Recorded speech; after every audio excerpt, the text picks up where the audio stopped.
ప్రార్థన. ఓ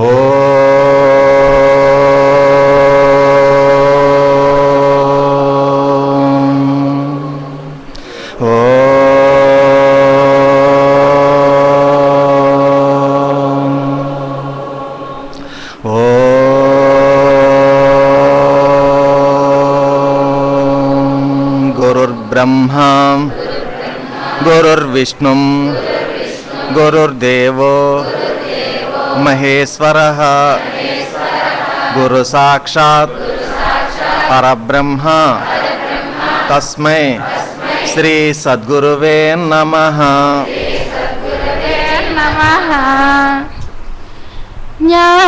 జ్ఞానమజ్ఞానముల మధ్యగ్రాలు నన్ను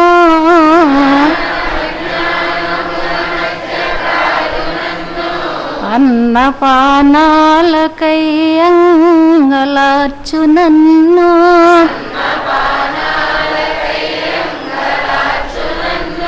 బహుళ తాపత్రయంబుల వడయు నన్ను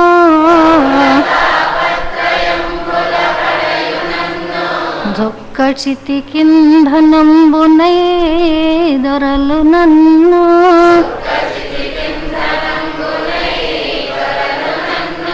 ఎటులగా చెదవో నీలో నన్నెటుల చేర్చుకుందువో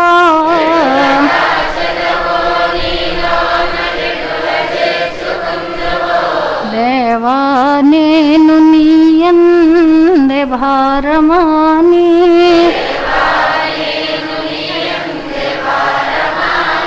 అర్థించు సుందురేయంబవళ్ళో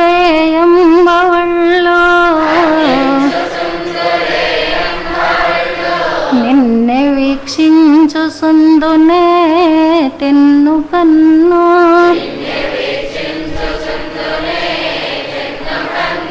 నలపి చూసిన నీరు పెతలియుచుండు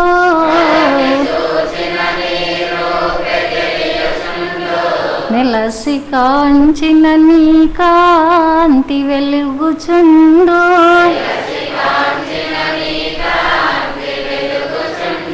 పిలసి చూసిన నీ పేర పలుకుచుండు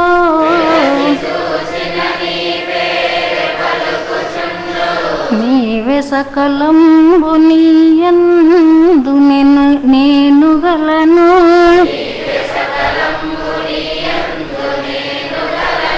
వెడల జాలని పాతాళ వీధులందు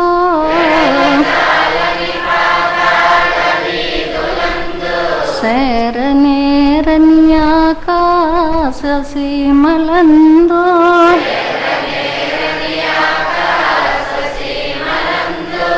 ప్రాకనాపని జలధి గర్భములయందు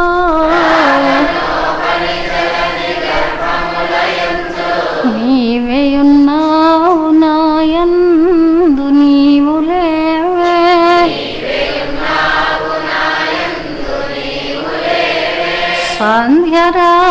సాంధ్యరాగంబులందును సస్సులందు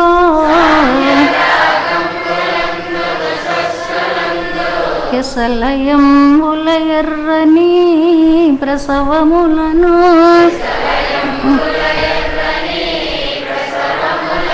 సానువుల బారెడు నది చలిలమందో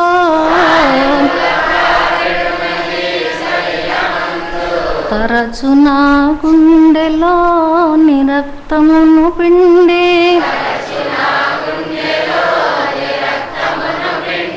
పూత పోసితి వాలే తపుడమి నన్ను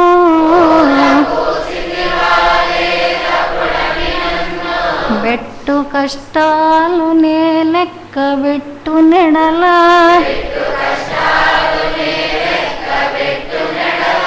వేగి విశ్రాంతి నీ ధ్యానమే సమాధే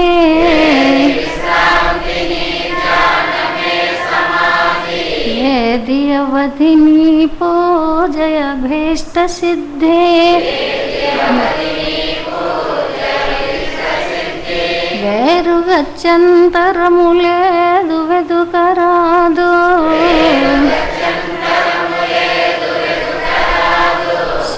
శాంతి గీతాలు పాడు శకుంతలములు ప్రకృతి సతి రెక్కలను తలంబ్రాలు జల్లో నగములు గిలేసి నీ మహోన్నతికి మ్రొక్కో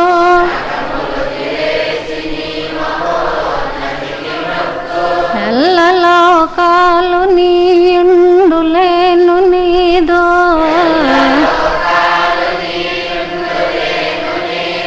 పాద సేవకు నేననే పనికిరానే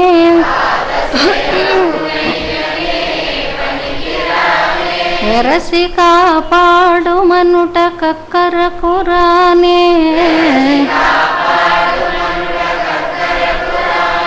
చూడు మీ నన్ననుటకు నోచుకొనలేదే రమ్మో నాలో వసింపు మాలస్యమేలా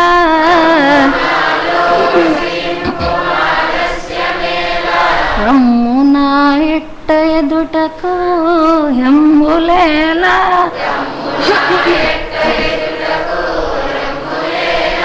రేపన్నది లేనే లేదు లేదు తండ్రి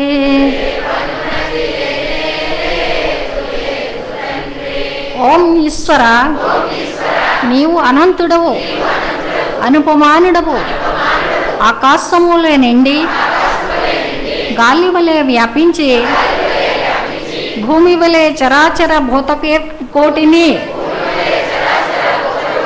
మోయిచున్నాడవు సూర్యుని వలె జగజ్జాలములను వెలిగించుచున్నాడవు నీకంటే ఘనులు కానీ పూజ్యులు కానీ పవిత్రులు కానీ ఎవ్వరూ లేరు ఓ స్వామి నీ మహిమ నీ శక్తి నీ వైశాల్యము నీ లోతు నీ సర్వజ్ఞత్వము తెలిసిన వారెవ్వరూ లేరు నీవు సృష్టి స్థితి లయములకు మూలమై జ్ఞాన అజ్ఞానములు కలిమిలేములు ఘనాధికములు బంధమోక్షములకు అతీతమైన నీ నిజ తేజము ఎల్ల మానవ జీవకోటికి ఆధారభూతమై ప్రకాశించుచున్నది ఓ స్వామి నిన్ను నమ్మిన వారు నశించరు నిన్ను ధ్యానించి వారికి దుఃఖములు లేవు నిన్ను మనస్సులో నుంచి వారికి భయము లేదు మేము పామరులము దీనులము నీవే దిక్కని నమ్మియున్న భక్తులము మా భారము కర్ణదారిని వలె నీపై వేసుకుని మమ్ము మాయ యందును పాపముల యందును హింసల యందును ఓనియక నీత ప్రతిపాదకంబైన మహావిశ్వమునందు సర్వదా నిలిపి నీ దయయను సర్వచేసనమున మమ్ము పునరుద్ధరించి మా కష్టములను తీర్చి మా అజ్ఞానమనే చీకటిని తొలగించి మా పొరపాట్లు మన్నించి మమ్మ అన్ని విధాలా కాపాడి సంరక్షించుము తండ్రి నీవు కరుణాళుడవు దయాళుడవు దేవాది దేవుడవు దీనరక్షకుడవు సచ్చిదానంద స్వరూపుడవు ఈశ్వరుడవు నీకు మా నమస్సులు గనుగాక నమస్తే నమస్తే నమస్తే నమః సహస్రశీర్షం దేవం విశ్వాక్షం విశ్వశంభవం విశ్వం శేన్సా సద్గురుం దేవమక్షరం పరమం పదం విశ్వతా పరమా నిత్యం విశ్వం శేన్సా సద్గురుం హరిం విశ్వమేవేదం పురుషస్తద్విశ్వముపజీపతి పతిన్ విశ్వస్యాత్మేశ్వరగం శాశ్వతగం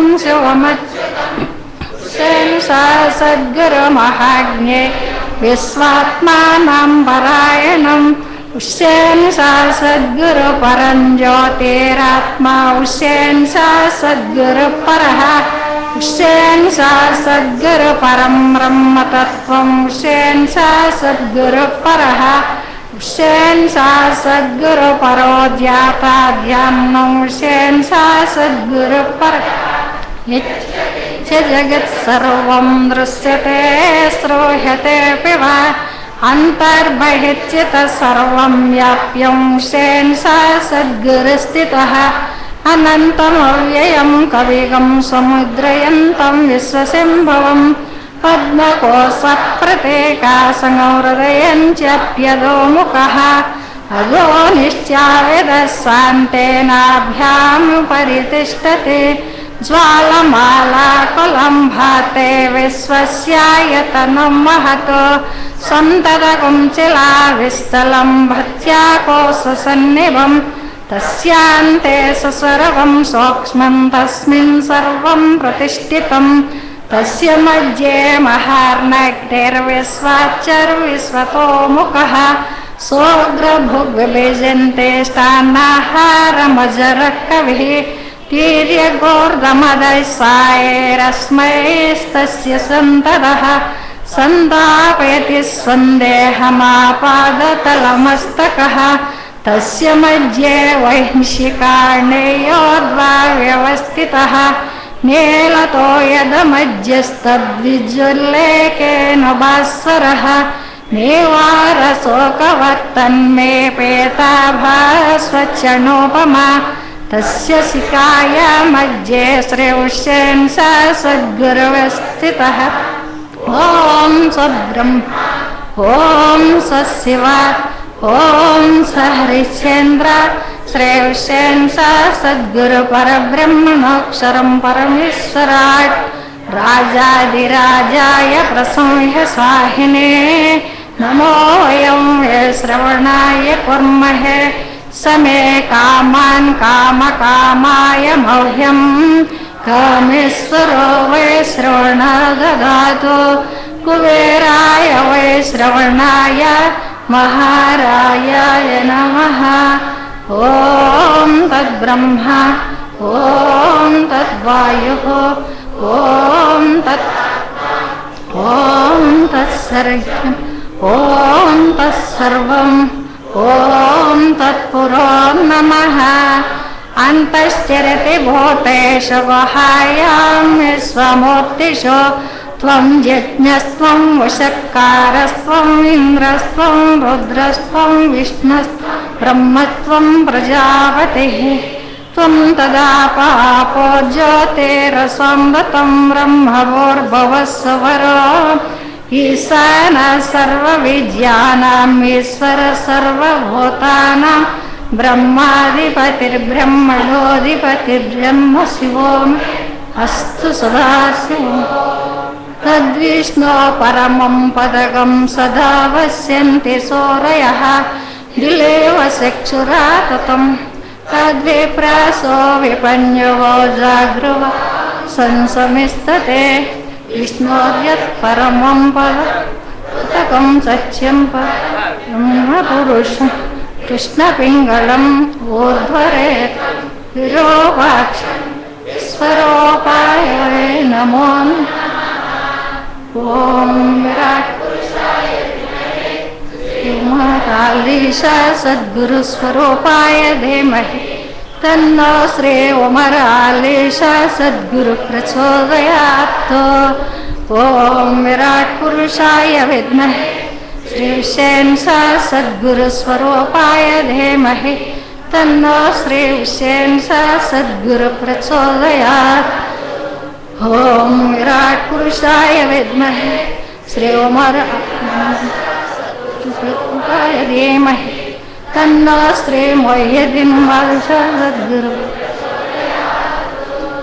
ఆకాశాత్ పతితం తోయం యదా గచ్చతి సాగరం సర్వదేవ నమస్కారః శ్రీ సద్గురుమూర్తి ప్రతిగచ్చతి ఓం శాంతి. సభ్యులంతా కూడా ఎక్కడ వారు అక్కడే నిశ్శబ్దంగా కూర్చోవలసిన విజ్ఞప్తి. అందరూ కూడా సెల్ ఫోన్స్ స్విచ్ ఆఫ్ చేసుకోవాలి.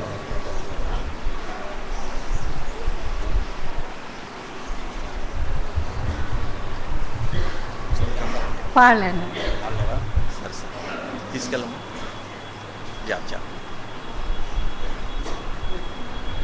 అమ్మా శ్రీవల్లి వచ్చిందమ్మా. శేషవరలక్ష్మి గారు.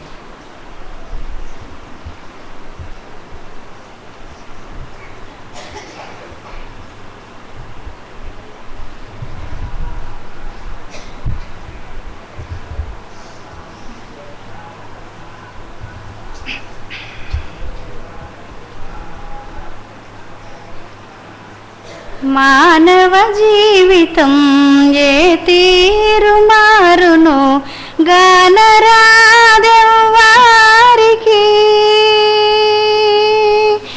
ఆనందముప్పారు అతిశయముల మీరు ఏనాడు పడిపోవును,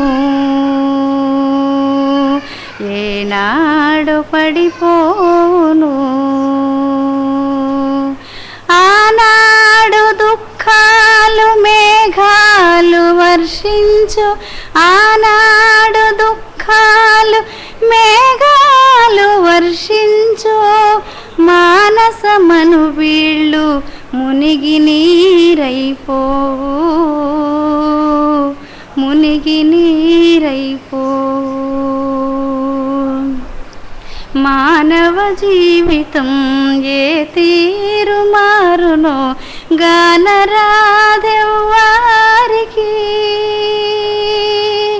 గానరాదెవ్వారికి.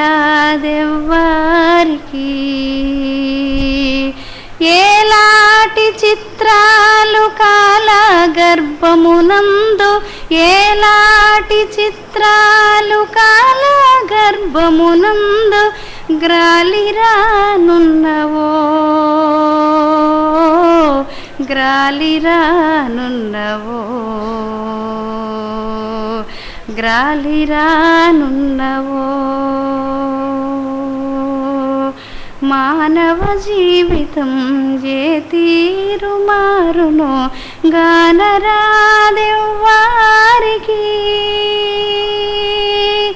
ఆనందముప్పారు అతిశయముల మీరు ఏనాడు పడిపోవును.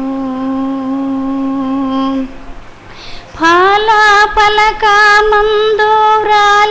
జరిగి తీరు, పాలా పలకమందు వ్రాలు జరిగి తీరు, ఏలాటి యత్నాలు నేలపాలైపోవు,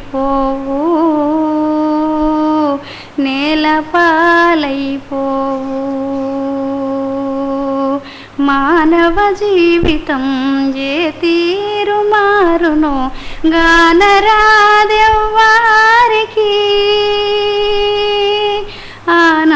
ఆనందముప్పారు అతిశయముల మీరు ఏనాడు పడిపోవును. తెలివితేటలునున్న కలిమిపోయడు నాడు, తెలివితేటలునున్న కలిమిపోయడు నాడు, గవ్వకు మారవుగా గ్రుడ్డి, గవ్వకు మారవుగా, గవ్వకు మారవుగా.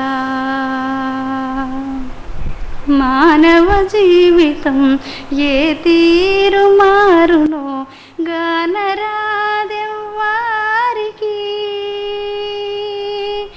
ఆనందముప్పారు అతిశయముల మీరు ఏనాడు పడిపోవును.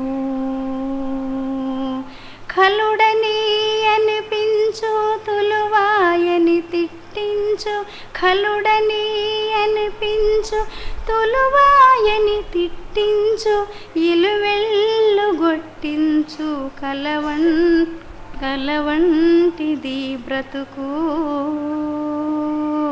కలవంటిది బ్రతుకు.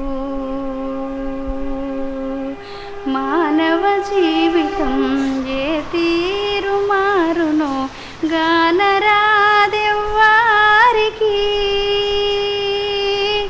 ఆనందమొప్పారు అతిశయముల మీరు ఏనాడు పడిపోవును ఏనాడు పడిపోవును ఏనాడు పడిపోవును.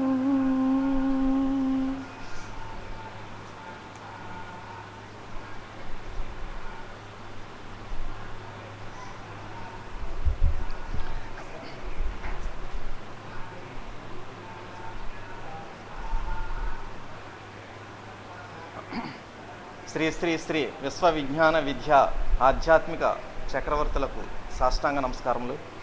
గురువారం సభా కార్యక్రమాన్ని ప్రత్యక్షంగాను పరోక్షంగాను వీక్షిస్తున్నటువంటి 50 మందికి కూడా నమస్కారం. దశమి పుణ్యకాలం నిర్వహింపబడుతోంది. నవరాత్రి మహోత్సవాలు దేశమంతటా కూడా యావత్ ప్రపంచం కూడా నిర్వహింపబడుతున్నాయి. అంటే చెడుని నిర్మూలించడానికి అవతార పురుషులు ఎల్లప్పుడూ కూడా ఈ యొక్క ప్రపంచంలో ఈ సృష్టిలో ఆవిర్భవిస్తూనే ఉంటారు. శ్రీకృష్ణ పరమాత్మ చెప్పినట్టుగా ధర్మ సంస్థాపనకి అవతరిస్తూనే ఉంటాను అని చెప్పి శ్రీకృష్ణ పరమాత్మ భగవద్గీతలో ఏ విధంగా చెప్పారో అదేవిధంగా ఈనాడు ఈ యొక్క విశ్వ విజ్ఞాన విద్య ఆధ్యాత్మిక పీఠం యొక్క చక్రవర్తుల రూపంలో ఈ ధర్మ సంస్థాపనకు మన విశ్వ విజ్ఞాన విద్య ఆధ్యాత్మిక పీఠాధిపతులు అవతరించారు. వారి వద్ద మనం మంత్రం పొంది మానవ జన్మను మనం సార్థక్యం చేసుకుంటున్నాం. అటువంటి మహా పుణ్యకాలంలో స్వామి యొక్క అనుగ్రహ భాషణ విని తరించవలసిందిగా మనం.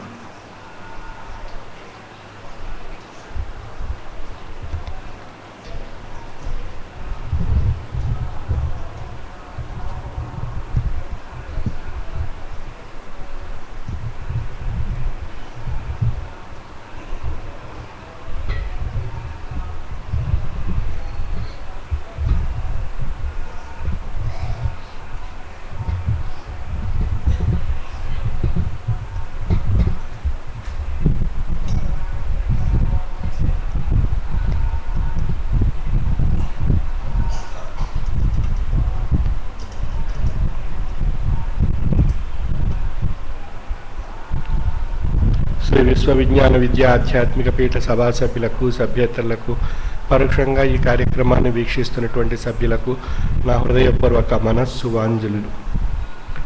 శ్రీ విశ్వ విజ్ఞాన విద్య ఆధ్యాత్మిక పీఠం మహోన్నతమైనటువంటి తాత్విక ఔషధాన్ని మనం స్వామి నుండి మనం పొంది తరించే అవకాశం మనకు ప్రసాదింపబడింది.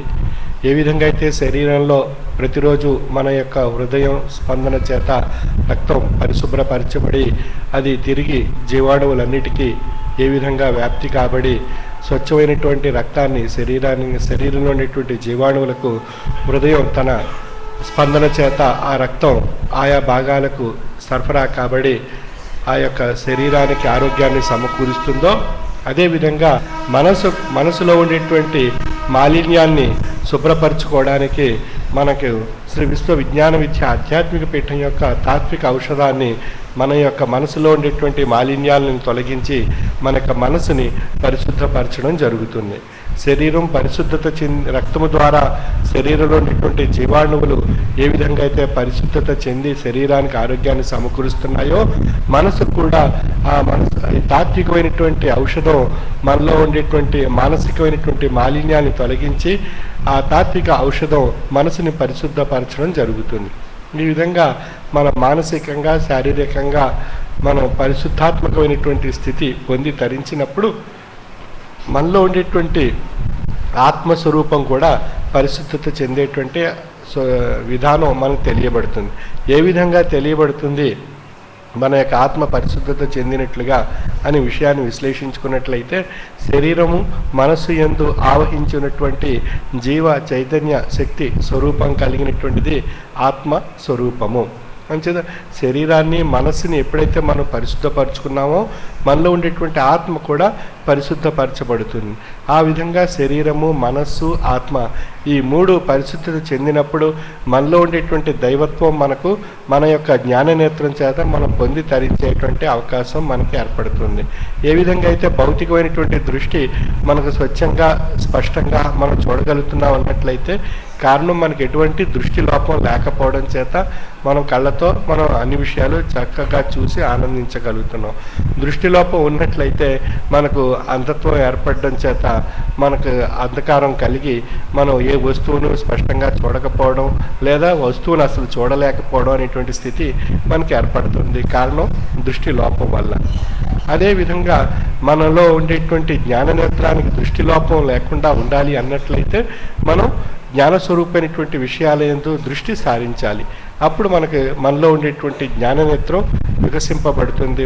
ఆ దృష్టి జ్ఞాననేత్రం యొక్క దృష్టి మన యొక్క దైవత్వాన్ని మనకు తెలియదు, మనలో ఉండేటువంటి దైవత్వాన్ని మనము దర్శింప చేసుకోవడానికి అవకాశం మనకు ఏర్పడుతుంది. అంచేత మనలో దృష్టి లోపం ఏ విధంగా అయితే మనం అద్దాల ద్వారా ఇతరత్ర విషయాల ద్వారా మనం సవరించుకోగలుగుతున్నామో అదేవిధంగా మనలో ఉండేటువంటి జ్ఞాననేత్రానికి దృష్టి లోపం లేకుండా ఉండాలి అన్నట్లయితే మనలో ఉండేటువంటి ఆ జడత్వం అనేటువంటి స్థితిని తొలగించుకోవాలి, అజ్ఞానం అనేటువంటి స్థితిని తొలగించుకోవాలి. అప్పుడు మనలో జ్ఞాననేత్రం యొక్క స్వరూపం అది మనలో ఉండేటువంటి దైవత్వాన్ని, జీవత్వాన్ని దైవత్వ రూపంలో తరింపజేసేటువంటి స్థితి మనకు ప్రసాదింపబడుతుంది.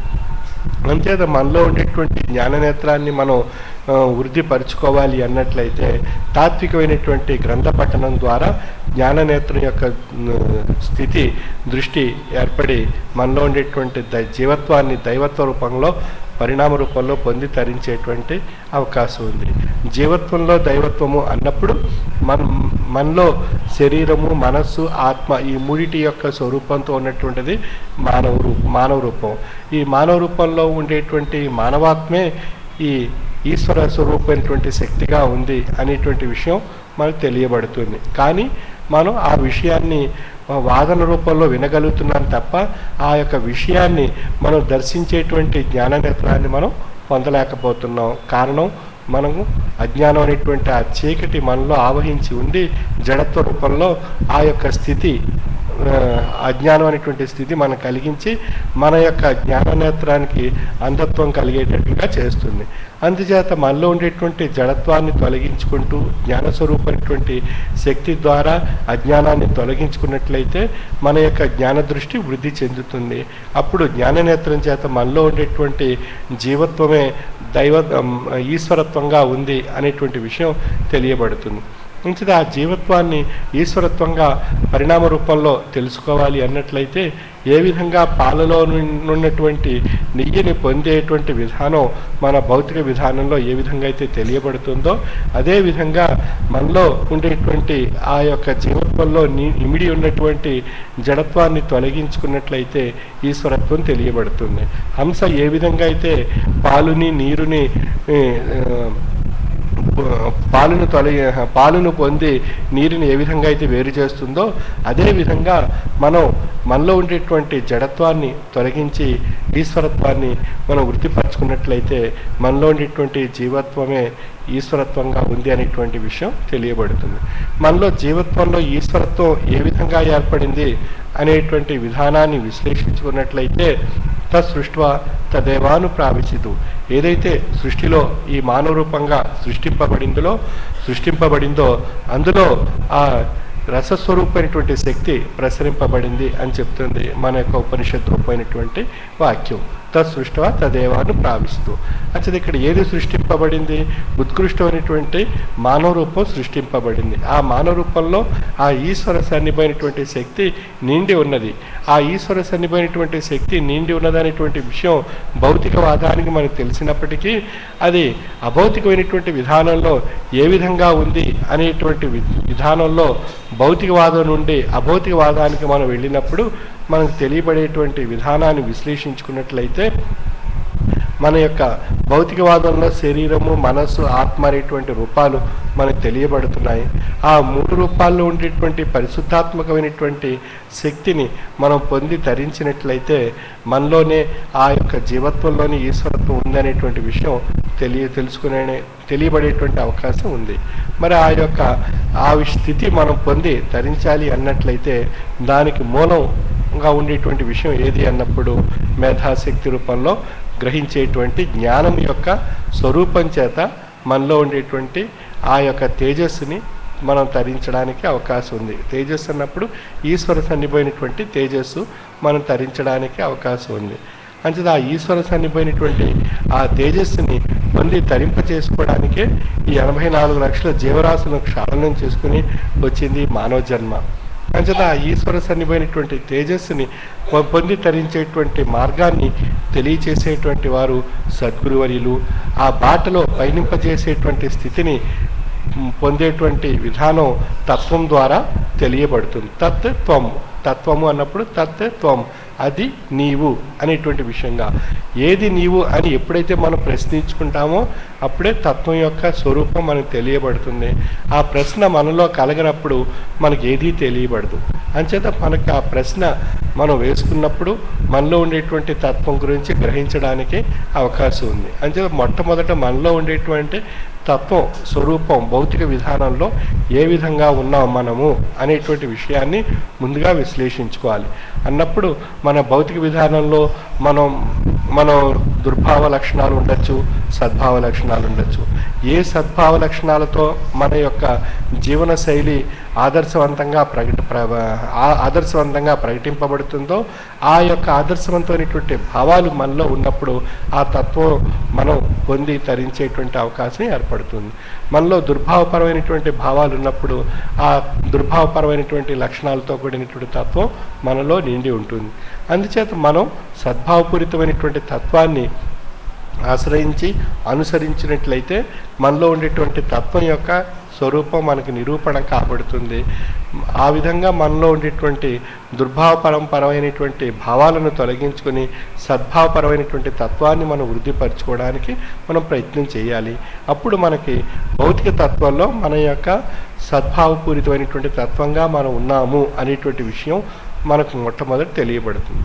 ఆ స్థితి నుండి మనం ఈ అంతర్లీనంగా ఉన్నటువంటి ఒక అభౌతికమైనటువంటి శక్తి ఈ భౌతికమైనటువంటి రూపాన్ని నడిపిస్తుంది. ఆ అభౌతికమైనటువంటి శక్తి ఏది అని చెప్పి మనం ప్రశ్నించుకొని లోతుగా మనం ప్రయాణం చేసినట్లయితే అది శరీరము, మనస్సు ఆవలిగా ఉన్నటువంటి ఆత్మస్వరూపంగా ఉంది. దాన్ని గ్రహించి ఆత్మ యొక్క విషయాన్ని నిర్ధారణ కాబడాలి అనేటువంటి స్థితికి మనం వెళ్ళినట్లయితే అప్పుడు మనకి శరీరం, మనస్సు యందు ఆవహించినటువంటి ఆత్మ యొక్క స్వరూపం మనం దర్శించుకునేటువంటి జ్ఞాననేత్రం మనకు ఏర్పడుతుంది. ఆ జ్ఞాననేత్రం చేత ఆత్మ దర్శనం మనకు ఏర్పడుతుంది. అంటే ఆత్మదర్శనము అన్నప్పుడు ఏదైతే శరీరం యందు, మనస్సు యందు ఆవహించి ఉన్నటువంటి జీవ చైతన్య శక్తి స్వరూపం కలిగినటువంటి ఆత్మ యొక్క స్వరూపాన్ని మనం జ్ఞాననేత్రం ద్వారా దర్శించుకోవడం చేత ఆత్మదర్శనము అని చెప్పబడుతుంది. ఆ విధంగా ఆత్మను దర్శింపజేసుకునేటువంటి శక్తి జ్ఞాననేత్రం ద్వారా తెలియబడుతుంది. అంచేత మన యొక్క ఆర్యోక్తిలో కూడా జ్ఞానం మూలం మిదం జగత్, ఈ జగత్తుని తెలుసుకోవడానికి మూలం జ్ఞానము అని చెప్పబడుతుంది. అంచేత జ్ఞానము అనేటువంటి దృష్టిని మనం పొంది ఈ భౌతికమైనటువంటి విధానం నుండి అభౌతికమైనటువంటి ఆ రసస్వరూపమైనటువంటి శక్తిగా పరిణామం చెందాలి అన్నట్లయితే జ్ఞానము అనేటువంటిది ముఖ్యంగా మూలంగా ఉంది అని చెప్పబడుతుంది. మరి ఆ జ్ఞానం అనేటువంటి విషయాన్ని పొంది తరించేటువంటి ఒక మహోన్నతమైనటువంటి అర్హత, అవకాశం భగవంతుడు ఆ సృష్టికర్త కేవలం మానవ జన్మకే ప్రసాదించడం జరిగింది. అంటే అది మేధాశక్తి రూపంలో మానవ జన్మకు ఆ శక్తి ప్రసాదింపబడడం చేత మనం ఆ జ్ఞానము అనేటువంటి ఆ పదార్థాన్ని మన యొక్క మనస్సు ద్వారా, మేధాశక్తి ద్వారా మనం స్వీకరించి అందులో ఉండేటువంటి యౌగికమైనటువంటి జ్ఞానంలో ఉండేటువంటి యౌగికమైనటువంటి శక్తిని పొంది మన యొక్క జీవన మనుగడలో మన యొక్క భౌతికమైనటువంటి కార్యక్రమాలు నిర్వహించుకుంటూ భౌతిక విధానంలో మన యొక్క తాత్వికమైనటువంటి విధానంలో మనం నడుస్తూ మన యొక్క మనుగడలో ఉండేటువంటి మంచి చెడుల యొక్క విశ్లేషణ మనం తెలుసుకుంటూ మనలో ఉండేటువంటి జడత్వాన్ని అజ్ఞానాన్ని తొలగించుకొని జ్ఞానస్వరూపమైనటువంటి శక్తి చేత మనలో ఉండేటువంటి ఈశ్వరత్వాన్ని మనం గ్రహించడానికి కావలసినటువంటి జ్ఞానం యొక్క వికాసం వృద్ధి చెంది మనలో జ్ఞాననేత్రాన్ని మనం పొందడం చేత మనలో ఉండేటువంటి జీవత్వమే దైవత్వ స్వరూపంగా ఉంది అని చెప్పబడుతుంది. అంటే జీవత్వం అన్నప్పుడు ఈ ఆత్మ జీవ చైతన్య శక్తి స్వరూపం కలిగినటువంటిది ఆత్మ కనుక ఆత్మ అనేటువంటిది ఆ యొక్క స్వరూపాన్ని మన యొక్క జ్ఞాననేత్రం ద్వారా మనం దర్శించగలుగుతున్నాం. ఆ విధంగా ఆత్మ దర్శనము అన్నట్లయితే మన యొక్క జ్ఞాననేత్రం ద్వారా మనలో ఉండేటువంటి ఆత్మను మనం దర్శింపచేసుకునేటువంటి యౌగికమైనటువంటి శక్తియే ఆత్మ దర్శనము అనేటువంటిది జ్ఞాననేత్రం ద్వారా పొందడానికి అవకాశం కేవలం ఒక మానవ జన్మకే ఆ సృష్టికర్త ప్రసాదించడం జరిగింది. అటువంటి ఉత్కృష్టమైనటువంటి ఆ మేధాశక్తిని జ్ఞానం ద్వారా మనం సద్వినియోగపరుచుకునేటువంటి విధానంలో మనలో అనేక లోపాలు ఏర్పడుతూ ఉంటాయి, అనేక విషయాలు మనకు అవరోధాలుగా ఏర్పడుతుంటాయి, అనేక రకాలైనటువంటి ఇబ్బందులు మనకు ఉండడం చేత మనం ఆ యొక్క విషయాన్ని తెలుసుకోలేకపోతున్నాం. సంసారపరమైనటువంటి ఇబ్బందులు ఉండొచ్చు, ఆర్థికపరమైన, ఆరోగ్యపరమైన, సామాజికపరమైన తాపత్రయాలు, కోరికలు, సమస్యలు, అరిషడ్వర్గాలు, ఇవన్నీ భ్రాంతి, మాయ, ఇవన్నీ కూడా ఆ యొక్క అంతర్గతంగా ఉండేటువంటి ఆ ఈశ్వర సన్నిధమైనటువంటి శక్తిని మనం తెలుసుకొని తరించడానికి అవరోధాన్ని కలిగించడం జరుగుతుంది. అంటే ఈ అన్ని అవరోధాన్ని అధిగమించాలి అన్నట్లయితే మనలో ఒక మూలం, ఒక ఉత్కృష్టమైనటువంటి యౌగికమైనటువంటి మనోశక్తి మనం పొంది ఉండాలి. ఏది ఆ మనోశక్తి విషయంలో మనం ఒక ఏదైనా మనసుని బలహీనపరిచేటువంటి విషయాలు ఏది వచ్చినప్పటికీ, లేదా ఆశాజన్యకమైనటువంటి విషయాలు మనసుని ప్రేరేపించినప్పటికీ, లేదా మనలో ఉండేటువంటి అరిషడ్వర్గాలు ఉద్రేకింప చేసినప్పటికీ మనం దేనికి స్పందించకుండా మన యొక్క మనసును ఒక నిర్మలమైనటువంటి, నిశ్చలమైనటువంటి, పరిశుద్ధమైనటువంటి విధానంలో మనం ఆలోచింప చేసుకునేటువంటి శక్తి మన మనసును కలిగించి ఆ యొక్క మనోధైర్యం చేత మనం ఉన్నట్లయితే మనం దేనికి ప్రేరేపింపబడడం కానీ, ఉద్రేకింపబడడం కానీ, లేదా మనం ఆశాజనకమైన విషయానికి లోపడిపోవడం కానీ ఏదీ జరగదు. ఇందువల్ల మనసు నిశ్చలంగా, నిర్మలంగా ఆ యొక్క నిర్ణయాత్మకమైనటువంటి విధానం చేత అది సాధించి తరించాలనేటువంటి లక్ష్యం ప్రగాఢంగా మనలో ఉండడం చేత మనకు మనోశక్తి, మనోధైర్యం మనం వృద్ధి చెందుతుంది. ఏదైనా సమస్య వచ్చినప్పుడు బలహీనపడిపోవడం, లేదా ఏదైనా ఆశాజన్యకమైనటువంటి విషయం వచ్చినప్పుడు మనం మానసికంగా ఆనందం మితిమీరిపోవడం కానీ, లేదా ఏదైనా అరిషడ్వర్గాలు మనం ఉద్రేకింపబడినప్పుడు మనం ఉద్రేకింపబడడం కానీ, ఈ విధంగా మనసు నిలకడ కోల్పోయినట్లయితే మనలో ఆ యొక్క మనోశక్తి యొక్క విషయంలో హెచ్చుతగ్గులు ఏర్పడి మనం ఆశించేటువంటి విషయం పొంది తరించేటువంటి అవకాశం ఉండదు. అంచేత మనసు నిలకడే మన యొక్క స్థాయిని వృద్ధిపరిచి, మనోశక్తిని వృద్ధిపరిచి దేన్నైనా సాధించడానికి అవకాశం మనకి ఏర్పడుతుంది. అంచేత ఆ మనోశక్తి నిలకడగా ఉండేటువంటి స్థితి మనం పొంది తరించాలి అన్నట్లయితే కేవలం ఆధ్యాత్మిక జ్ఞానపరమైనటువంటి దృష్టితో మనం ఆలోచించి మన యొక్క లక్ష్యాన్ని తరించినట్లయితే మనం ఆ స్థాయికి చేరుకునేటువంటి అవకాశం ఉంది. అంచేత మనం సాధారణంగా మన యొక్క జీవన విధానంలో కొన్ని మంచి విషయాలు జరుగుతుంటాయి, కొన్ని మనకి మానసికంగా ఒత్తిడిని కలిగించేటువంటి విషయాలు జరుగుతుంటాయి, కొన్ని మనకి అరిషడ్వర్గాలు ఉద్రేకింపజేసి కష్టాన్ని కలిగించేటువంటి విషయాలు జరుగుతుంటాయి. అంటే ఈ అన్ని విషయాలకి మనసు మూలంగా ఉన్నందున మనసు స్పందించడం జరుగుతుంది. మంచి విషయానికి మంచిగా, దుర్విషయానికి దుష్టత్వ స్వరూపమైనటువంటి లక్షణాలతో మనసు స్పందించడం జరుగుతుంది. అంచేత మనం దేనికి మనస్సు ద్వారా స్పందించాలి, దేనికి స్పందించకూడదు అనేటువంటి స్థితి కానీ మనం పొంది ఉన్నట్లయితే మనం మంచిని స్పందించి చెడును తొలగించుకునేటువంటి విషయంగా మనం ప్రయత్నం చేసినట్లయితే మన యొక్క మనోశక్తి నిలకడగా ఉంటుంది. మరి దశమి మన చెడును ఈ దశమి యొక్క విషయం మంచిని పొంది చెడును పై యుద్ధం చేసి మంచిని పొంది తరించడం అనేటువంటి లక్ష్యం దీంట్లో ఉన్నతమైనటువంటి విషయంగా ఉండడం చేత మనం ఆ యొక్క మంచిని ప్రతి ఒక్కరూ ఈ నవరాత్రుల్లో మనం పొంది మనలో ఉండేటువంటి చెడును తొలగించుకొని ఆ యొక్క భగవత్ స్వరూపమైనటువంటి జ్ఞానాన్ని పొంది తరించాలనేటువంటి లక్ష్యంతో మనకి ఈ యొక్క పురాణ గాథల్లో పవిత్రమైనటువంటి జ్ఞానస్వరూపమైనటువంటి అంశాల్లో మనకు తెలియపరచబడింది. మనం ఆ విషయాల వైపు దృష్టి పెట్టి సారించినట్లయితే మనకి ఆ యొక్క విషయాలన్నీ కూడా అవగాహన కాబడేటువంటి అవకాశం ఉంది. మరి మనం దేవాలయానికి వెళ్ళినా, మసీదుకి వెళ్ళినా, చర్చికి వెళ్ళినా, మనం ఎక్కడికి వెళ్ళినా ఏ విధంగా ఉండాలి? మన యొక్క మనసు నిలకడగా ఉండి నిర్మలంగా ఉండి ఆ యొక్క ఏ భగవంతుడి యొక్క సన్నిధానంలో ఏ దేవాలయానికి ఎక్కడికి వెళ్తున్నామో ఆ ప్రదేశంలో మనం నిర్మలమైనటువంటి మనస్సుతో నిశ్చలంగా ఉండి ఆ భగవంతుడిని మనం ప్రార్థించినట్లయితే మనకు ఆ భగవత్ స్వరూపమైనటువంటి కృప మనకు ప్రసాదింపబడుతుంది.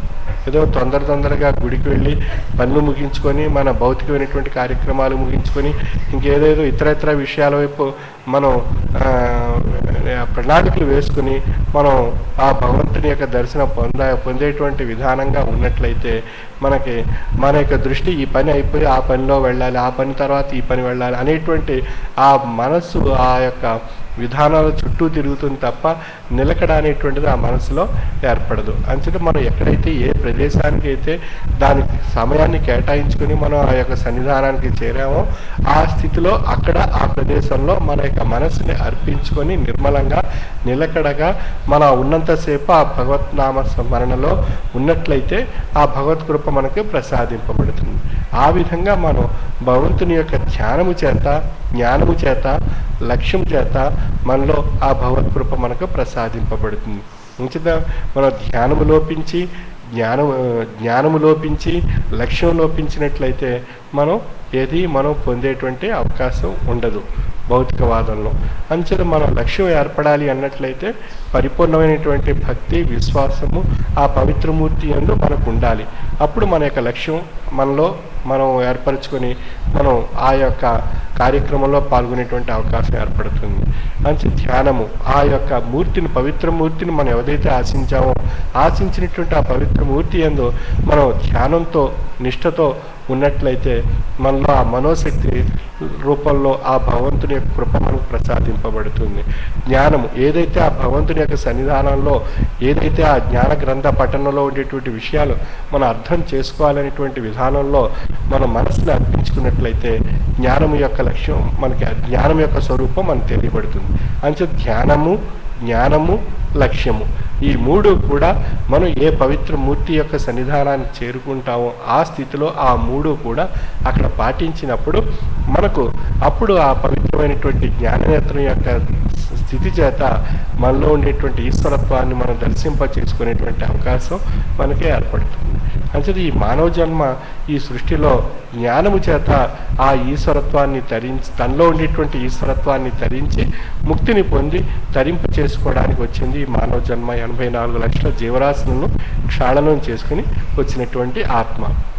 అంటే ఆత్మ ఎప్పుడు కూడా దేన్ని ఆశిస్తుంది అన్నప్పుడు జ్ఞానం యొక్క శక్తిని పొంది తరించాలి అని చెప్పి ఆత్మ ఆశిస్తుంటుంది. శరీరం ఆకలి రూపంలో ఆహారాన్ని ఆశించినట్టుగా మనసు తృప్తిగా జీవించాలి అని చెప్పి మనసు ఆశించినట్లుగా ఆత్మ ముక్తిని ఆశిస్తుంది జ్ఞానం రూపంలో.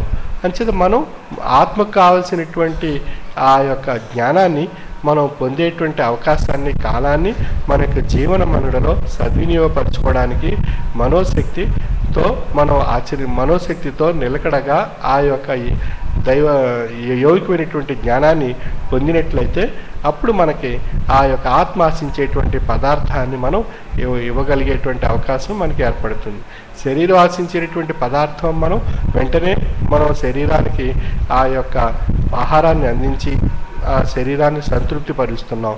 అదేవిధంగా మనస్సును ఆశించేటువంటి విషయంలో పొందడానికి మనం యోగికమైనటువంటి జ్ఞానాన్ని సద్గురువు నుండి ఆశీర్వాద రూపంలో మనం పొంది మనం ఆ మనసుని తృప్తిపరచుకునేటువంటి అవకాశం మనకి ఏర్పడుతుంది.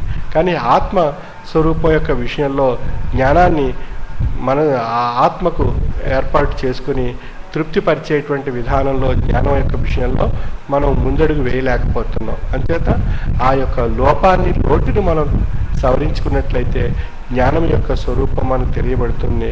జ్ఞానం చేత మనలో ఉండేటువంటి ఈశ్వరత్వం తెలియబడుతుంది. ఆ జ్ఞానాన్ని తెలుసుకొని తరింపజేసుకోవడానికే మనకు భగవంతుడు, ఆ సృష్టికర్త అమోఘమైనటువంటి మేధాశక్తిని మనం ప్రసాదించాడు.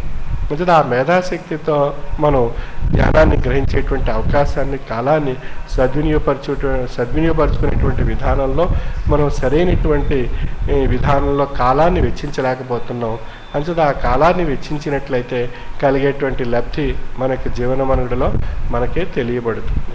ఆ విధంగా కాలాన్ని మానవుడు వెచ్చించి భగవంతుని యొక్క సన్నిధానంలో కొంతకాలాన్ని గడపడానికి మన యొక్క ఋషులు, యోగులు, తాత్వికులు, అవతారులు ఒక ప్రత్యేకమైనటువంటి కాలాన్ని ఆయా పండుగల రూపంలో, ఆయా ఉన్న ఉత్తమమైనటువంటి పవిత్రమైనటువంటి కాలంగా మనకు ఏర్పాటు చేసి ఆ యొక్క కాలంలో మన భగవంతుని యొక్క సన్నిధానంలో కొంతకాలాన్ని గడిపేటువంటి అవకాశాన్ని ఒక నియమంగా, ఒక నిష్టగా మనకు ఋషులు, యోగులు, అవతారులు మనకు ప్రసాదించడం జరిగింది.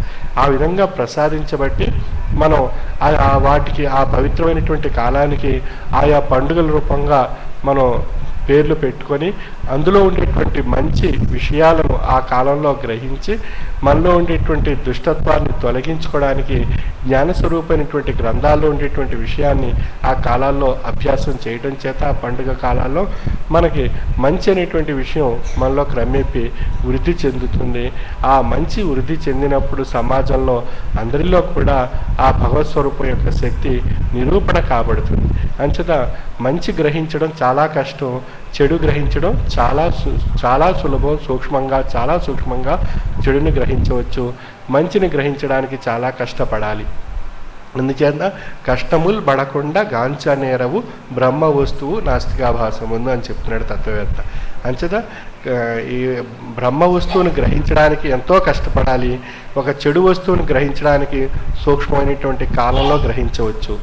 అంచేత మంచిని గ్రహించి మంచి పేరు ప్రతిష్టలు కానీ మంచి ఉన్నతమైనటువంటి విషయానికి ఎదగాలి అన్నట్లయితే ఎంతో శ్రమపడాలి, ఎంతో కష్టపడాలి, ఎంతో సహనంతో ఆ యొక్క లక్ష్యానికి, ఆ యొక్క గమ్యాన్ని చేరడానికి మనం ప్రయత్నం చేయాలి.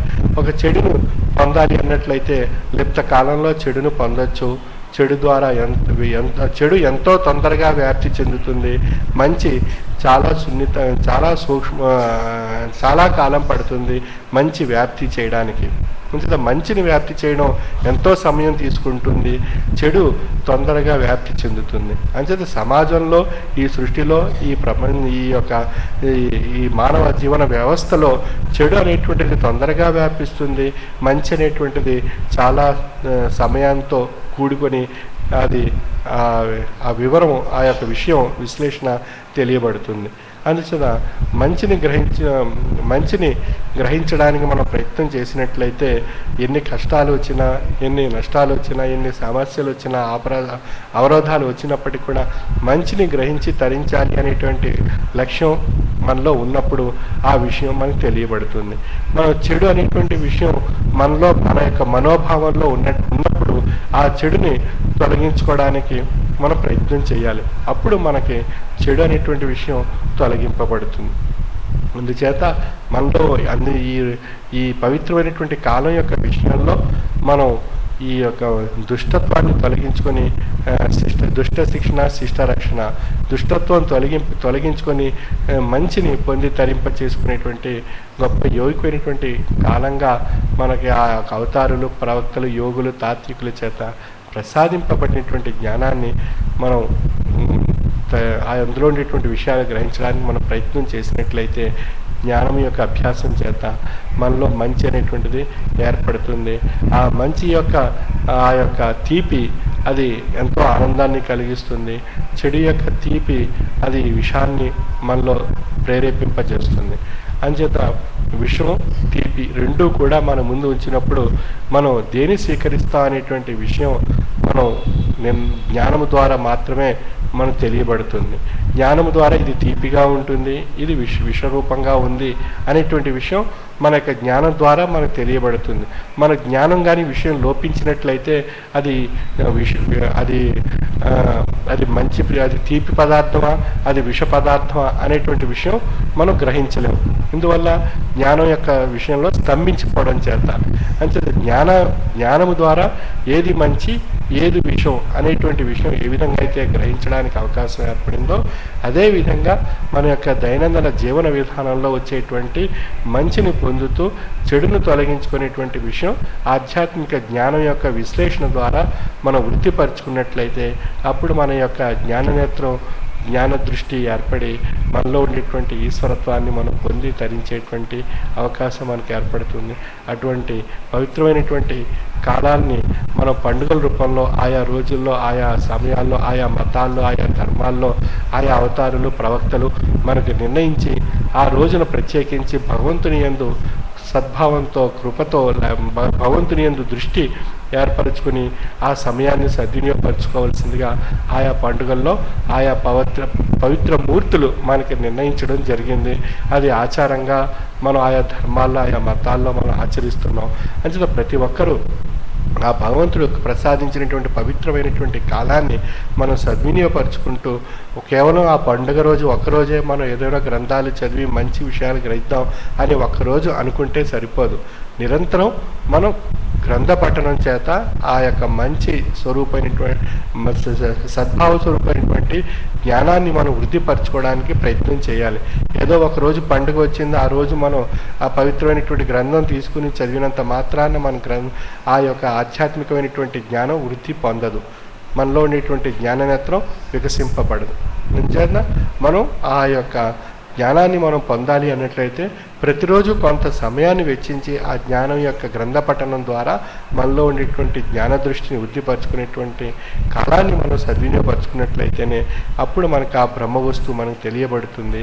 అంచేత ఆ యొక్క బ్రహ్మ వస్తువు తెలుసుకునేటువంటి విషయంలో మనకు ఎన్నో కష్టాలు అనేక రూపాల్లో వచ్చేటువంటి అవకాశం ఉంది. ఆ అనేక రూపాల్లో వచ్చేటువంటి కష్టాలన్నిటినీ కూడా అధిగమించేటువంటి మనోశక్తి మనం వృద్ధిపరచుకున్నట్లయితే మనం ఆ చేరవలసినటువంటి గమ్యాన్ని మనం చేరుకుని మనలో ఉండేటువంటి ఈశ్వరత్వాన్ని మనం దర్శించడానికి అవకాశం ఉంది. ఈ విధంగా మనకి ఎన్నో కథలు ఉన్నాయి. భక్త రామదాసు యొక్క కథలు, సత్యహరిశ్చంద్రుడి యొక్క కథలు, ఈ విధంగా పురాణాల్లో అనేక మంది పురాణ ఇతిహాసాల్లో ఆయా గ్రంథాల ద్వారా వారి యొక్క జీవన విధానాన్ని మనకి ఉదాహరణ రూపంలో మనకి తెలియజేయడం జరిగింది. మరి ఆ విషయాలన్నీ మనం చదివినట్లయితే మన యొక్క మనోశక్తి ఏ స్థాయిలో మనం వృద్ధిపరచుకోవాలి అనేటువంటి విషయం మనకు తెలియబడుతుంది. అన్నిటికీ మూలం మనస్సు కనుక మనసుని సంస్కరించుకున్నప్పుడే మనలో సరైనటువంటి సంస్కరణ మనలో ఏర్పడతాయి. మనసుని సంస్కరించుకోలేనప్పుడు మనలో అనేక రకాలైనటువంటి అస్తవ్యస్తమైనటువంటి విషయాలన్నీ కూడా మనలో ఏర్పడుతుంటాయి. అంచేత మనసును సంస్కరించుకొని జీవుణ్ణి సంస్కరింపజేసేటువంటి స్వరూపమే ఆధ్యాత్మిక తత్వము అని చెప్పబడుతుంది. అంచేత ఆత్మకు, మనస్సుకు, శరీరాన్ని మూడింటిని ఏకీకృతం చేసి జీవుణ్ణి సంస్కరింపచేసేటువంటి తత్వము ఆధ్యాత్మిక తత్వము. అటువంటి యోగికమైనటువంటి ఆధ్యాత్మిక తత్వాన్ని సద్గురువు యొక్క సన్నిధానంలో పొంది తరించేటువంటి కాలాన్ని సద్వినియోగపరుచుకుంటూ మన యొక్క గృహాల్లో కానీ మన యొక్క ఇళ్లలో మనం ఉన్నప్పుడు మనం ఇక్కడ ఉన్నటువంటి కాలం మళ్ళీ అక్కడికి వెళ్ళిన తర్వాత కూడా అందులో ఉండేటువంటి విషయాలు నెమరు వేసుకునేటువంటి ప్రయత్నం చేసినట్లయితే ఆధ్యాత్మిక భావనతో కూడినటువంటి దృష్టి మనకు ఏర్పడుతుంది. అది మన సద్లక్ష్యాన్ని, సద్భావాన్ని మనలో కలిగిస్తుంది. అటువంటి ఉత్కృష్టమైనటువంటి యోగికమైనటువంటి ఆధ్యాత్మిక జ్ఞానాన్ని పొంది తరించేటువంటి కాలాన్ని సద్వినియోగపరచుకోవాల్సిందిగా నా యొక్క మనవి.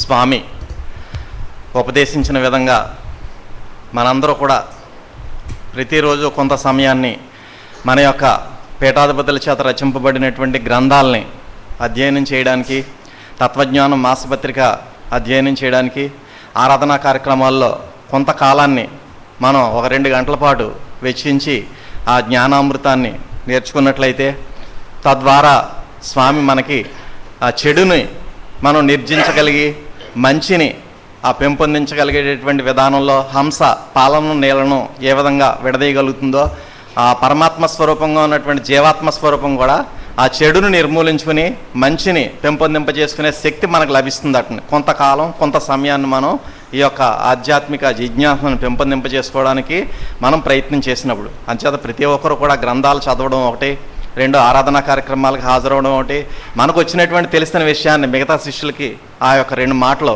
ఒక 10 నిమిషాలు మనం చెప్పినట్లయితే అది మహోన్నతమైనటువంటి విషయంగా ఉంటుంది. అంచేత ప్రతి ఒక్కరు కూడా ఆ విధంగా జ్ఞానామృతాన్ని పెంపొందింప చేసుకోవాల్సిందిగా మనవి. అదేవిధంగా స్వామి మనకి తత్వజ్ఞానం అనేటువంటి ఆధ్యాత్మిక మాసపత్రిక ద్వారా కూడా మనకి ఈ పీఠాధిపతుల యొక్క మహాప్రసాదం రచనల రూపంలో ఉన్నటువంటి మహాప్రసాదాన్ని మనకి అందజేస్తున్నారు. మనం అన్ని గ్రంథాలు కొనలేనటువంటి స్థితి మన దగ్గర ఉంటుంది. కానీ ఆ ఒక్క తత్వజ్ఞానం మాసపత్రిక తీసుకున్నట్లయితే మనం అనేక గ్రంథాలు మనం చదివినటువంటి అనేక మంది పీఠాధిపతుల యొక్క తత్వాన్ని నేర్చుకునేటటువంటి మహాప్రసాద రూపంలో మనకు అందజేస్తున్నారు. కాబట్టి సభ్యులంతా కూడా క్రమం తప్పకుండా మనం తుది శ్వాస విడిచేంత వరకు కూడా తత్వజ్ఞానం మాసపత్రికను పొందాలి. అదేవిధంగా రేపు కార్తీక మాసం టూర్ కూడా త్వరలో ప్రారంభమవుతుంది కాబట్టి మాసపత్రికలో వస్తుంది మీకు. మరి ఆ టూర్ ప్రోగ్రామ్స్ వచ్చేటంకి మనకి మన గ్రామాల్లో కార్యకర్తలందరూ కూడా తత్వజ్ఞానం మాసపత్రికను పొందడంలో అశ్రద్ధ చేస్తున్నటువంటి వారిని అంతా కూడా మనం ప్రోత్సహించి ఆ మాసపత్రికని 100% ప్రతి ఒక్కరు కూడా పొంది ఆత్మజ్ఞాన స్వరూపిగా పరిణామం చెందడానికి ప్రతి ఒక్కరు కూడా సహకరించాలి. అదేవిధంగా మనకి మహామంత్రం సద్గురువు ఉపదేశించేటటువంటి మహామంత్రం ద్వారా హంస ఆ పాలను నీళ్లను వేరు చేయగలిగినటువంటి శక్తి ఏ విధంగా ఉంటుందో ఆ మహామంత్రాన్ని మనం ఉదయం 11 సార్లు మననం చేసుకోవడం ద్వారా, రాత్రి 11 సార్లు మననం చేసుకోవడం ద్వారా, మన దైనందిన కార్యక్రమాలు నిర్వర్తించుకుంటూ మహామంత్రం మననం చేసుకోవడం ద్వారా మనలో ఉన్నటువంటి చెడు నిర్మూలించబడమే కాకుండా మనకి కార్యసాఫల్యత అనేటువంటిది ఏర్పడుతుంది. ఏ పనిని మనం చేపట్టినప్పటికీ కూడా 11 సార్లు మంత్రం చదువుకుని ఆ కార్యసిద్ధి ఏర్పడుతుందండి. అదేవిధంగా జీవాత్మ పరమాత్మ స్వరూపంగా పరిణామం చెందే ముక్తిని కూడా మనం పొందగలుగుతాం. కాబట్టి అటువంటి మహామంత్రాన్ని నవంబర్ 17వ తేదీ ఆదివారం ఉదయం 9 గంటలకి కార్తీక పౌర్ణమి మహాసభలో స్వామి మన కొత్త ఆశ్రమం పిఠాపురం కొత్త ఆశ్రమంలో మనకి ఉపదేశిస్తారు. కాబట్టి మహామంత్రం పొందాలని ఆసక్తిగా ఉన్నటువంటి వారు నవంబర్ 17వ తేదీ ఆదివారం ఉదయం 9 గంటలకి పిఠాపురం కొత్త ఆశ్రమానికి తీసుకురావాల్సిందిగా విజ్ఞప్తి చేస్తున్నాను.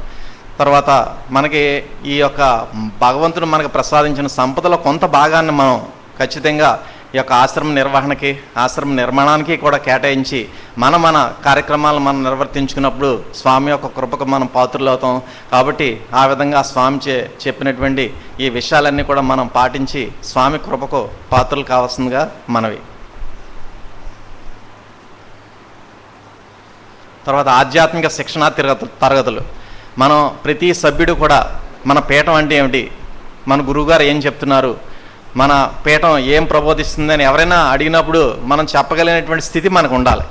అది ప్రతి ఒక్కరు ఒక కార్యకర్తకే కాదండి, గ్రామాల్లో ఉన్నటువంటి కార్యకర్తలకే అని చాలామంది భావనలో ఉన్నారు.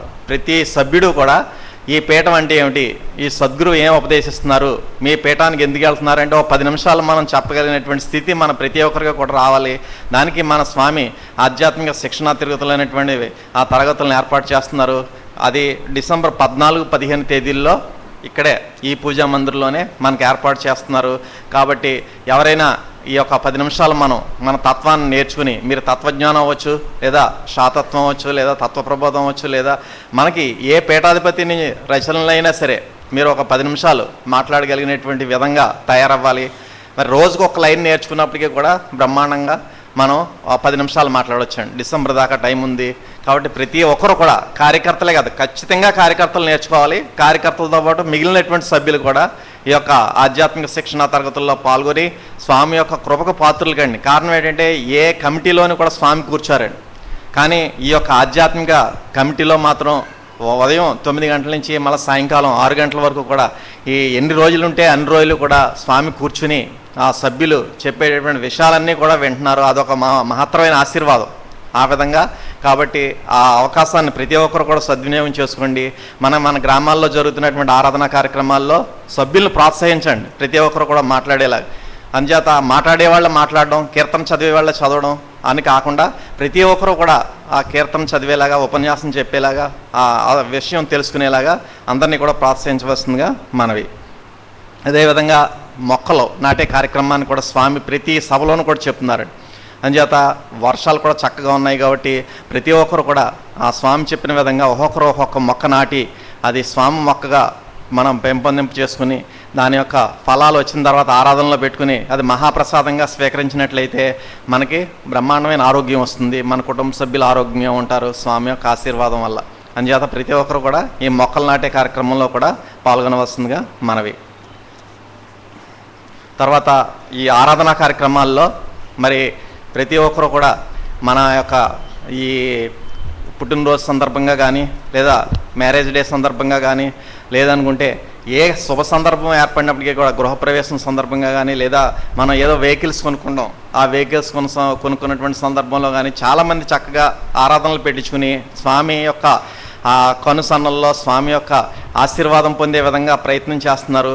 ఆ విధంగా ప్రతి సభ్యుడు కూడా అదే విధంగా మనం ప్రయత్నం చేసినట్లయితే మన యొక్క జీవితం బ్రహ్మాండంగా ఉంటుందండి. ఇంచేత స్వామి యొక్క కృపా కటాక్ష వీక్షణాలు మన మీద ఎప్పుడైతే ప్రసరింపబడతాయో అప్పుడు మన జీవితానికి ఎటువంటి అడ్డు ఉండదు. కాబట్టి ప్రతి ఒక్కరు కూడా మన పుట్టినరోజు సమయాల్లో కానీ లేదంటే మ్యారేజ్ డే సమయాల్లో కానీ లేదా గృహప్రవేశం సందర్భంగా కానీ లేదా వివాహాల సందర్భంగా కానీ ఏ శుభ సందర్భంలో అయినా సరే ప్రతి ఒక్కరు కూడా ఆరాధనలు చేయించుకోవాల్సిందిగా విజ్ఞప్తి చేస్తున్నాం.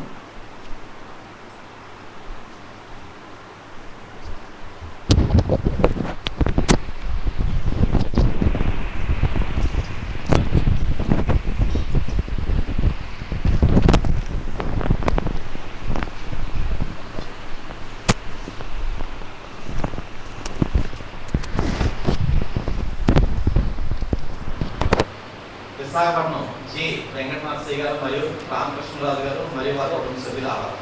విశాఖపట్నం డాక్టర్ రామరాజు, డాక్టర్ ఆశా సావిత్రి మరియు వారి కుటుంబ సభ్యుల ఆరాధన. రాజమండ్రి అల్లూరు సత్యసాయి వెంకట సత్యనారాయణరాజు, శ్రీమతి దుర్గావతి గారి కుమార్తె ఉమా తేజస్వి గారు పుట్టినరోజు సందర్భంగా వారి కుటుంబ సభ్యుల ఆరాధన. దాని తరఫున పాములు గారు వచ్చి ప్రసాదం స్వీకరించి వారికి అందజేస్తుంది. పిఠాపురం కేవీఆర్వి ప్రసాద్, శ్రీమతి జ్యోతి గారి కుమారుడు ఉమామహేశ్వరరావు గారి పుట్టినరోజు సందర్భంగా వారి కుటుంబ సభ్యుల ఆరాధన. రెండవ పకృతిపాలెం జాగు నాగేశ్వరరావు, శ్రీమతి పార్వతి మరియు వారి కుటుంబ సభ్యుల ఆరాధన. కాకినాడ దాట్ల వెంకటపతిరాజు గారు కోటలు దాట్ల సునీతాదేవి గారి జ్ఞాపకార్థం దాట్ల రామచంద్రరాజు గారు మరియు వారి కుటుంబ సభ్యుల ఆరాధన. వల్లూరుపల్లి పొల్ల వెంకటరావు, శ్రీమతి తిరుమల మరియు వారి కుటుంబ సభ్యుల ఆరాధన. కెనడా వెంకట శేషగిరి, శ్రీమతి శ్రీలక్ష్మి గారి కుమార్తె పొంగనిక మరియు వారి కుటుంబ సభ్యుల ఆరాధన. అత్తిలి కొండపల్లి నాగేశ్వరరావు, శ్రీమతి సరస్వతి మరియు సన్యాసమ్మ మరియు వారి కుటుంబ సభ్యుల ఆరాధన. నవాపాలెం దార్లంక వెంకటనారాయణ, శ్రీమతి పద్మకుమారి మరియు వారి కుటుంబ సభ్యుల ఆరాధన. ఆడమిల్లి పొలవర్శెట్టి దుర్గారావు, శ్రీమతి వెంకటలక్ష్మి మరియు వారి కుటుంబ సభ్యుల ఆరాధన. కాకినాడ రెడ్డి రాధాకృష్ణ, శ్రీమతి సూర్యప్రభావతి గారి రెండవ కుమారుడు ఆర్వి రామకృష్ణ గారికి ఉద్యోగంలో ప్రమోషన్ సందర్భంలో వారి కుటుంబ సభ్యుల ఆరాధన. సిరిపురం సిద్ధి వీరబాబు, శ్రీమతి వెంకటలక్ష్మి గారి కుమార్తె ఉమామహేశ్వరి గారు పుష్పవతైన సందర్భంలో వారి కుటుంబ సభ్యుల ఆరాధన. ఆంధ్ర సభమలి వ్యవస్థాపక అధ్యక్షులు శ్రీ భూపతి కృష్ణంచి సత్య శ్రీనివాసరావు మరియు వారి కుటుంబ సభ్యుల ఆరాధన. వారి తరఫున వెంకటరమణ వచ్చి ప్రసాదం స్వీకరించి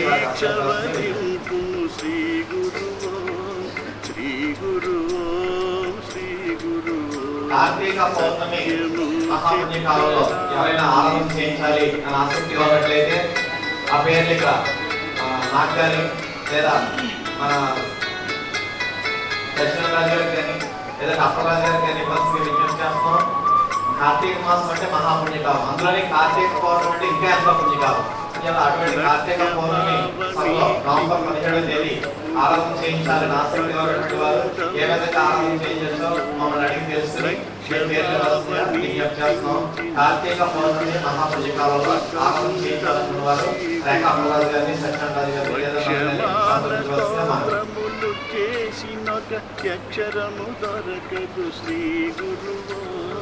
వక్షమాన స్తోత్రములు చేసినొక అక్షరము దొరకదు శ్రీ గురువో శ్రీ గురువో శ్రీ గురువో సత్యము చిత్కళానిధి.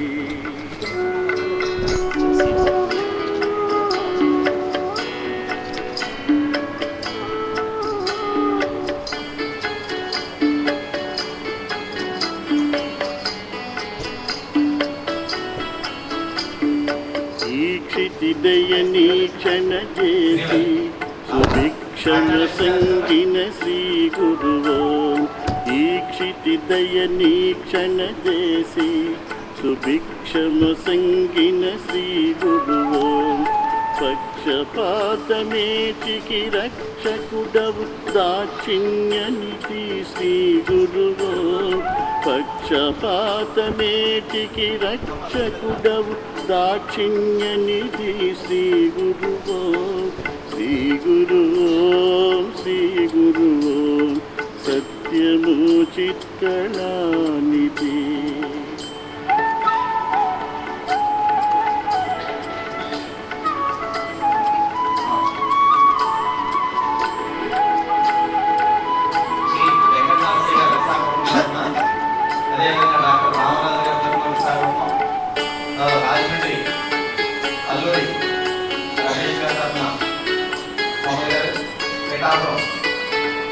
యక్షకిన్నరులు నృతించిరి ఏకాక్షరి నీవని శ్రీ గురువో యక్షకిన్నరులు నృతించిరి ఏకాక్షరి నీవని శ్రీ గురువో దక్షగలికి కలిని సంహరించిన సాక్షాత్కరితము శ్రీ గురువో దక్షగలికి కలిని సంహరించిన సాక్షాత్కరితము శ్రీ గురువో శ్రీ గురువో శ్రీ గురువో సత్యము చిత్కళానిధి.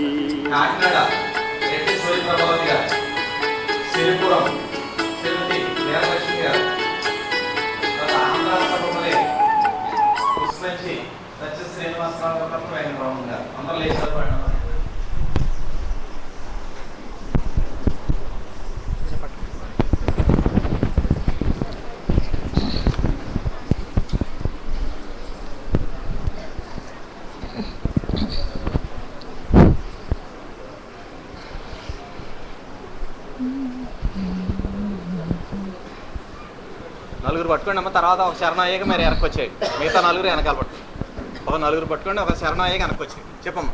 హారతి జయ జయ హారతి శ్రీ గురుదేవ హారతి జయ జయ హారతి గైకొనము స్వామి హారతి జయ జయ హారతి నే రాజా నవలని పేరు పేరు నగోచి నే రాజా నవలని పేరు పేరు నగోచి ఆరాధించబట్టి నర్పించో కర్పూర హారతి జయ జయ హారతి శ్రీ గురుదేవ హారతి జయ జయ హారతి గైకొనము స్వామి హారతి జయ జయ హారతి పరమ భక్తుల జ్ఞాన భరిత సద్వి మడలో పరమ భక్తుల జ్ఞాన భరిత సద్వి మడలో కరములో మార్చి వేరే పళ్ళె రమున నిత్యో హారతి జయ జయ హారతి శ్రీ గురుదేవ హారతి జయ జయ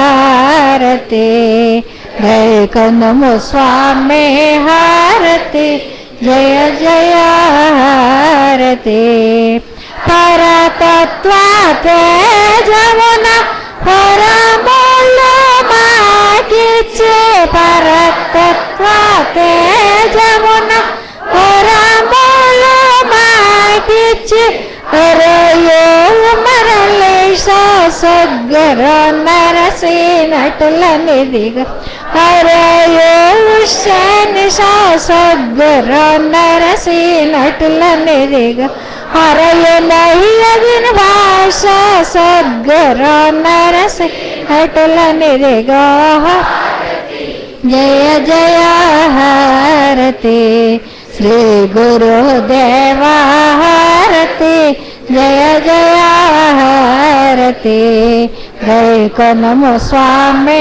హారతి జయ జయ హారతి హారతి జయ జయ హారతి హారతి జయ జయ హారతి ఓం సాయి సద్గురుభ్యో నమః.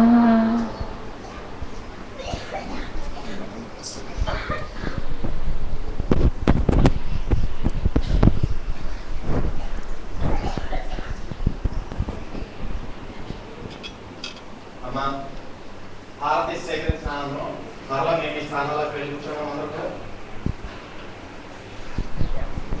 సభ్యులంతా కూడా ఎక్కడ అక్కడే కూర్చోవాలి.